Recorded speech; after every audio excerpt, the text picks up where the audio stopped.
আপনি কখন বুঝবেন আপনার বাইকের চেন গ্যাং নষ্ট হয়ে গিয়েছে? তো আজকে আমার সামনে যে বাইকটি দেখতে পাচ্ছেন এটা হচ্ছে R15। R15-এর চেন গ্যাংটি নষ্ট হয়ে গিয়েছে। তো এটা একদম চলেছে 25 থেকে 30,000 কিলোর মতো, মানে চেন গ্যাংয়ের বয়সটা। তো এটা এখন নতুন লাগানো হচ্ছে।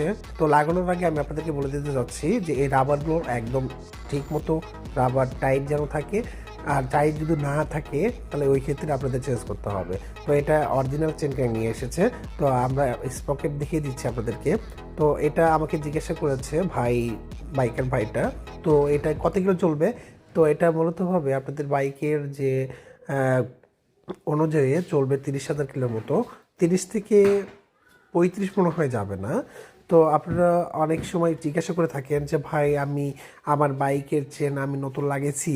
তো নতুন লাগানোর ক্ষেত্রে পরবর্তীতে কিন্তু আপনার দেখা যাচ্ছে 1 মাস মনে হয় যে আপনার গ্রিজ করতে হবে না, বা গ্রিজ দিতে হবে না, বা কোনো কিছু দিতে হবে না।